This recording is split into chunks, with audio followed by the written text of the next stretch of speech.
अमरीकी सदर Donald Trump 3 रोजा दौरे पर चीन पहुंच गए। बीजिंग में अमरीकी सदर का रेड कारपेट इस्तकबाल, बच्चों ने अमरीकी और चीनी परचम लहराकर ट्रंप का इस्तकबाल किया और फूल पेश किए। अमरीकी सदर चीनी हममंसब शी जिनपिंग से मुलाकात करेंगे। दोनों ममालिक के साथ दूर ईरान जंग से मुतालिक मामलात पर तबादला ख्याल करेंगे। मुलाकात में आलमी मेशत से मुतालिक अमूर भी ज़ेरे गौर आएंगे। अमरीकी सदर ट्रंप ने इससे पहले 2017 में चीन का दौरा किया था। चीन रवानगी से कबल सहाफियों से गुफ्तगू में कहा, यकीन है ईरान यूरेनियम अफजूदगी 100% रोक देगा। मुआहदे के लिए जल्दबाजी नहीं करेंगे। हम चाहते हैं ईरान के साथ एक अच्छी डील हो जाए। हम या तो मुआहदा करेंगे या फिर वो खत्म हो जाएंगे। हम किसी ना किसी तरीके से जीत जाएंगे। सदर शी जिनपिंग मदद कर सकते हैं या शायद वो भी मदद ना कर पाए। पाकिस्तान की सालसी की कोशिशें बेहतरीन हैं। वजीर आजम पाकिस्तान और फील्ड मार्शल शानदार शख्सियात है। अमेरिका ने नाकाबंदी कर रखी है जो ईरान को रकम हासिल नहीं करने देती। ईरान को जौहरी हथियार रखने की इजाजत नहीं दे सकते क्योंकि वो इसे इस्तेमाल करेंगे। गुज़श्ता साल अमरीकी बमबारी से ईरानी जौहरी तंसीबात मुकम्मल तबाह हो चुकी।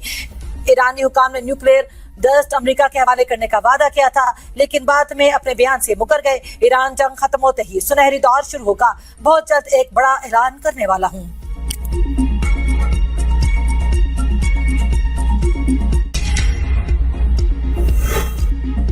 ईरान के मुसल्लह अफवाज किसी भी मंजरनामे के लिए तैयार। ईरान से दुश्मनी की जुर्रत करने वालों को सख्त सजा सुना दी जाएगी। तर्जुमान ईरानी वज़ारत ख़ारजा इस्माइल बकाई का एक्स पर दो टोक पैगाम। कहा, दुनिया बर्बरियत और तसल्लुत को मुस्तरद करती है तो ईरान के हक में आवाज बुलंद करे। अक़वाम आलम अमली इक़दाम करें इससे पहले कि जहर कुव्वतें दुनिया को लाकानूनियत और महकूमियत के घड़े में धकेल दें। ईरानी सदर मसूद पेज़ेश्कियान ने कहा, सदर ट्रंप की मुआशी दबाव बढ़ाकर अवाम में बेचैनी पैदा करने की ख्वाहिश कभी पूरी नहीं होगी। मुल्क के सूरत-ए-हाल पर गहरी नजर है। ईरान के खारजा पॉलिसी कमीशन के तर्जुमान इब्राहिम रजाई ने कहा, ईरान पर फिर हमला हुआ तो यूरेनियम की 90% अफजूदगी भी कर सकते हैं। तर्जुमान पासदारान इनकलाब का कहना है कि अपना हुर्मस पर ईरान का मुकम्मल कंट्रोल है। नई हिकमत अमली पर काम जारी है। दुनिया जल्द नताइज देखेगी। कभी आलमी तिजारत में रुकावट नहीं डाली। दुश्मन ममालिक ने ईरान की गलत तस्वीर पेश की। चीन ने अमेरिका के लिए 4 सुर्ख लकीरें खींच दी। डोनाल्ड ट्रंप की चीनी हममंसब से मुलाकात से पहले सख्त पैगाम जारी। चीनी सफारत खाने के मुताबिक ताइवान जमहूरियत और इंसानी हकूक, सियासी निजाम और चीन के तरक्याती हकूक ऐसे मामलात है जिन पर कोई समझौता नहीं होगा। ताइवान चीन के बुनियादी मफादात का मरकज है। अमेरिका को अपने वादों की पासदारी करना होगी। अमेरिका और ताइवान के दरमियान किसी भी किस्म के फौजी ताल्लुकात को बीजिंग कबूल नहीं करेगा। बाहमी एहतराम, पुरअमन और बाहमी ताल्लुकात और मुश्तरका मफादात ही दोनों ताकतों के ताल्लुकात का दुरुस्त रास्ता है।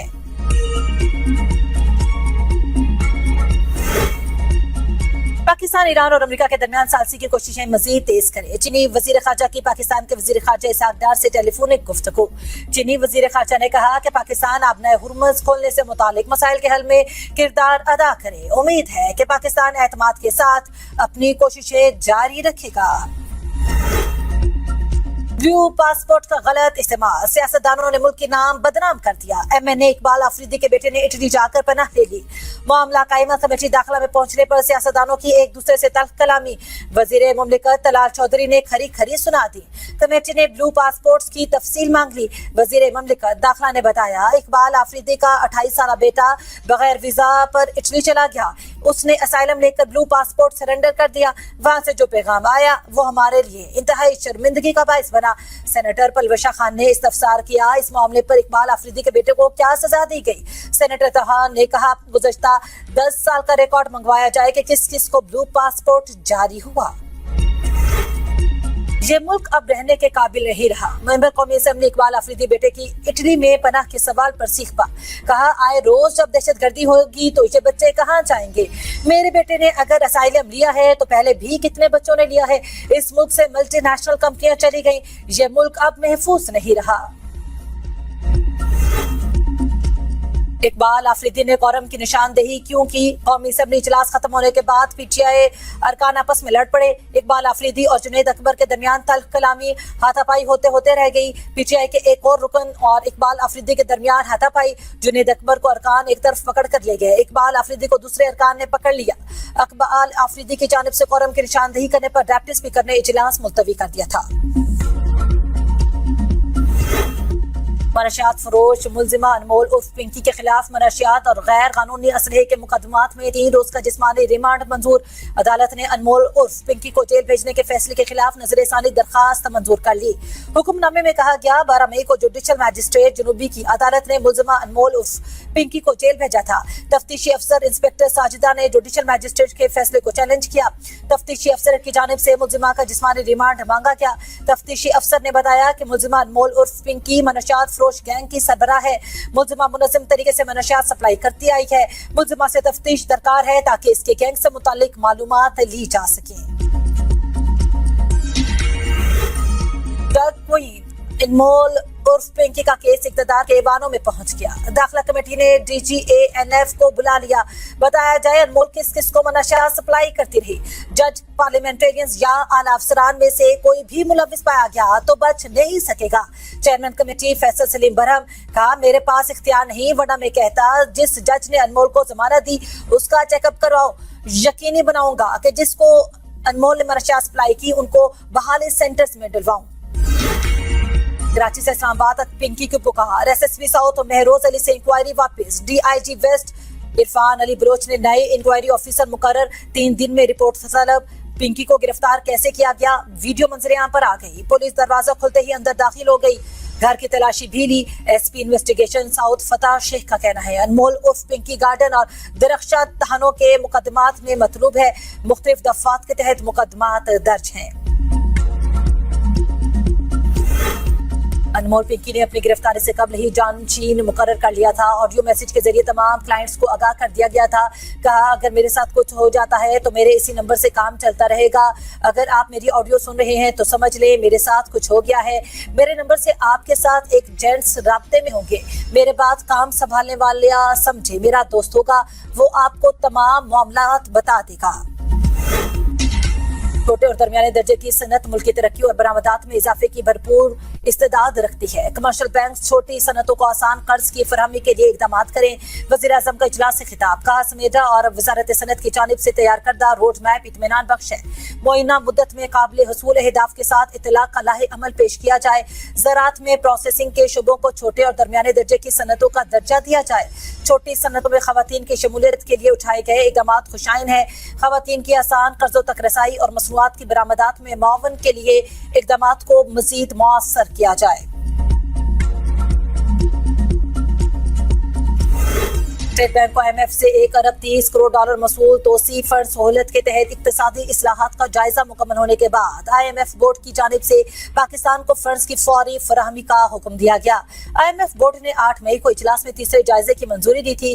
یہ رقم 15 مئی 2026 کو ختم ہونے والے ہفتے کے زر مبادلہ ذخائر میں ظاہر ہوگی۔ IMF فنڈز ملنے سے پاکستان کے زر مبادلہ ذخائر کو سہارا ملے گا۔ موجودہ پروگرام کے تحت پاکستان کو مجموعی طور پر 4 ارب 60 کروڑ ڈالر جاری ہو چکے۔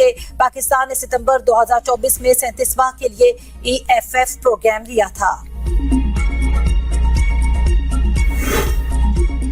وزیر خزانہ محمد اورنگزیب سے IMF مشن چیف ایوا پیٹرووا کی ملاقات۔ وفاقی بجٹ کی تیاریوں اور معاشی استحکام کے لیے حکومتی اصلاحاتی ایجنڈے پر تفصیلی تبادلہ خیال۔ پائیدار معاشی ترقی اور میکرو اکنامک آؤٹ لک کو بہتر بنانے کے لیے مشترکہ اقدامات پر اتفاق۔ IMF ٹیم کو ترسیلات زر بڑھانے کے لیے ریلیف پیکج پر تفصیلی بریفنگ۔ ذرائع کے مطابق سال 2025 میں ترسیلات زر 40 ارب ڈالر موصول ہوئی۔ حکومت نے ترسیلات زر بڑھانے کے لیے انسینٹیو بیس رقم مختص کی۔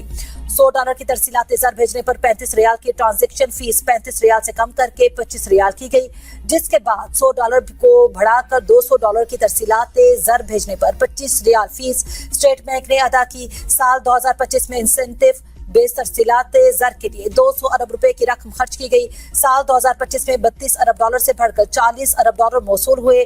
ترسیلات زر بڑھانے کے لیے اسٹیٹ بینک نے 72 کروڑ ڈالر ٹرانزیکشن کی مد میں ادا کیے۔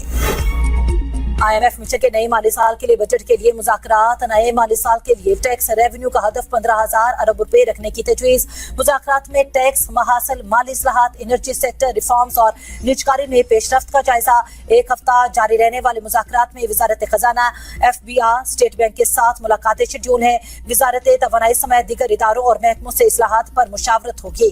मुलाकातों में तरक्याती अखराजात के लिए तजावीज़ तैयार की जाएंगी। माली नज़्म-ओ-ज़ब्त बेहतर बनाने, हुकूमती अखराजात और बजट में हम आहंगी के इक़दामात पर बात होगी। वफ्द 20 मई तक पाकिस्तान में क़याम करेगा। ज़राए का कहना है कि बजट फैसलों में ताख़ीर कम करने के इक़दामात को भी हतमी शक्ल दी जाएगी। माली साल 2026-27 का बजट जून के पहले हफ्ते में पेश किए जाने का इम्कान। सिर्फ नए नेट मीटरिंग सार्फिन के लिए ज़वाबित में तब्दीली की गई, पुराने सार्फिन के लिए कोई तब्दीली नहीं की गई। वज़ीर तवानाई अवैस लगारी का कौमी असम्बली इजलास में नेट मीटरिंग पॉलिसी में गैर मामूली तब्दीली से मुतालिक तवज्जो दिलाओ नोटिस पर इजहार ख्याल। कहा 2017 में हमने नेट मीटरिंग रेगुलेशंस का आगाज किया था। रेगुलेशंस में बहुत दफा तब्दीलियां आई। 3-4 सालों में पाकिस्तान ने नेट मीटरिंग के ऊपर एक इनकलाब देखा। इस मसले पर 1 साल बहस मुबाहिसे हुए। हमने रेगुलेशंस में नजर सानी फाइल की। पाकिस्तान में सोलर पैनल्स की तादाद। अब तक के लिए इतना ही। देखते रहिए V42 न्यूज़।